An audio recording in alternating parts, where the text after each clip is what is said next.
Hi, I'm Yvonne Prin from Effective Church Communications, and I want to talk about how you create postcard messages when you can't use cursive. Now, this is really an upsetting and shocking situation because many of you probably already realize this, some of you may not, but so many people today cannot read cursive, and that includes the typeset fonts that mimic a cursive handwriting.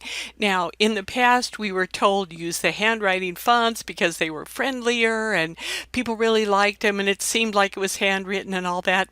Just toss all of that advice out the window.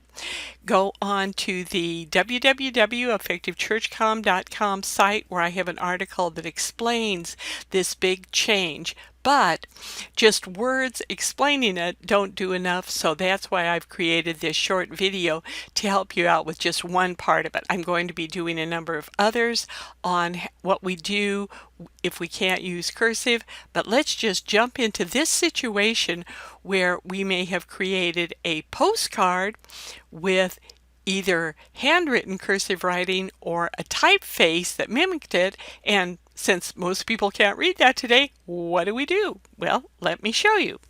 Hi, here we are on the Canva website, and here is a fall festival postcard, and let me now show you how you can change what you might have done in the past using cursive either as a typeface or handwritten writing in response to the research that's come out showing that a lot of people can't read it.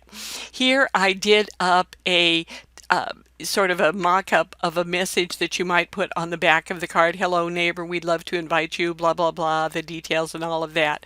Well, in the past we were told that if you use a typeface like this that it looks friendlier, it looks like handwriting, and that was a good thing to do. And now we find out that nope, that doesn't work at all, that many people cannot read it. So really a very easy change. We just have to, with Canva, you just click on your text and you go up to the font command up here and you just pick out a different font. Now what I did is I typed in the search box here, I typed in sans serif fonts, and let me show you some that I came up with.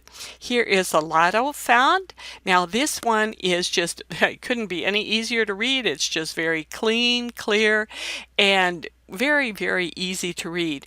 Now, after doing this though, and I've used this font on a lot of websites and different things because it is very clean, it is very clear, very easy to read, but it's also, it's pretty bleh.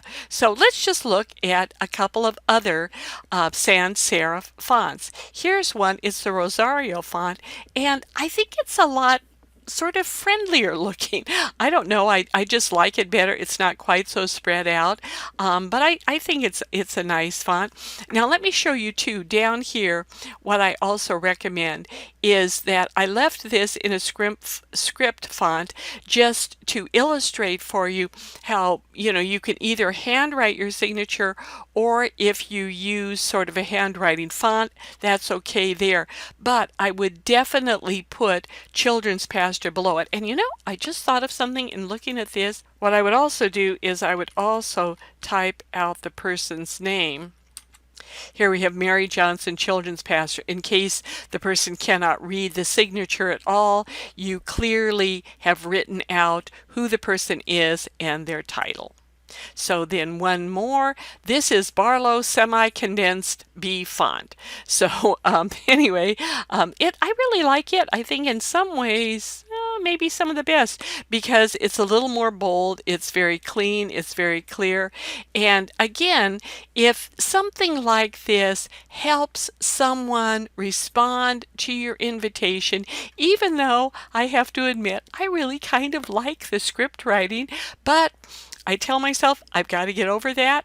I've got to put the communications that I create into fonts that will be legible and easy for people to read. The Apostle Paul said we need to become all things to all people that we might win some. Who knew that it would involve changing from a script to a sans serif font? But whatever it takes, we want people to come to our events and from them to come to know the Lord.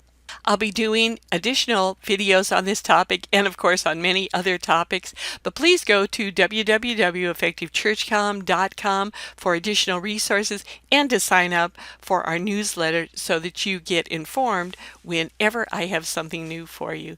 Now may the Lord bless you and give you joy today as you serve Him in church communications.